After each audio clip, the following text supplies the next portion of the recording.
उत्तर भारत के एक छोटे से कस्बे में हरिदास नाम का व्यक्ति रहता था। वो पेशे से एक बढ़ई था। कस्बे में उसकी पहचान सिर्फ उसके हुनर से नहीं बल्कि उसकी ईमानदारी से थी।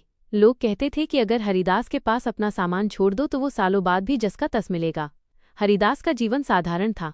उसके पास न तो बड़ा घर था, न ही ढेर सारा पैसा। पत्नी और 2 बच्चों के साथ वो मुश्किल से गुजारा करता।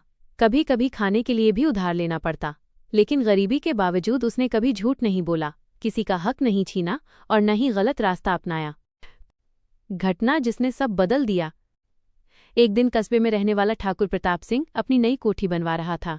उसे एक बढ़ई की जरूरत थी तो उसने हरिदास को बुलाया। ठाकुर अमीर था, पर लोगों में उसकी छवि थोड़ी कठोर और लालची इंसान की थी। जब हरिदास ने काम शुरू किया तो ठाकुर ने कहा, सुनो हरिदास, ये काम अच्छे से करना, लेकिन लकड़ी में जो भी बचे खुचे टुकड़े हों उन्हें घर ले जाने की इजाजत है। वैसे भी मेरे किस काम के होंगे। हरिदास ने सिर झुकाकर हामी भर दी।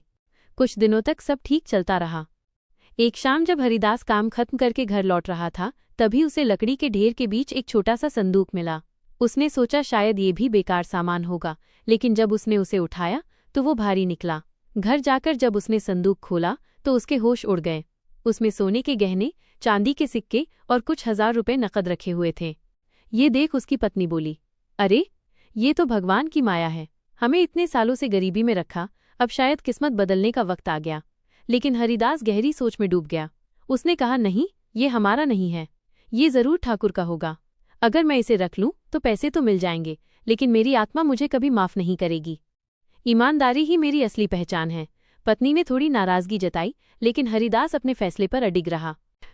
ईमानदारी की जीत।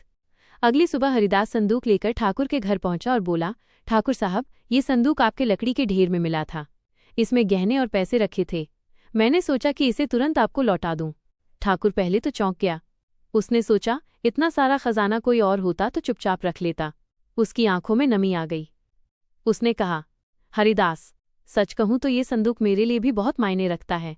इसमें मेरे पूर्वजों की निशानियां और घर की जमा पूंजी थी। काम के दौरान गलती से ये लकड़ी के बीच दब गया। अगर तुम चाहते तो इसे बेचकर राजा बन सकते थे, लेकिन तुमने ईमानदारी दिखाई। ठाकुर ने उसी समय सबके सामने हरिदास की तारीफ की और उसे इनाम स्वरूप 50,000 रुपये नकद और कस्बे में एक छोटा सा प्लॉट दिया। नई शुरुआत। उस दिन से हरिदास की जिंदगी बदल गई। उसने उस पैसे से अपने बच्चों की पढ़ाई करवाई और प्लॉट पर एक छोटी सी दुकान खोल ली। दुकान में उसने लकड़ी का काम जारी रखा।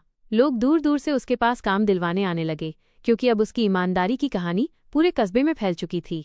उसकी पत्नी भी अब गर्व से कहती, मैं उस इंसान की पत्नी हूँ जिसने ईमानदारी के लिए खजाना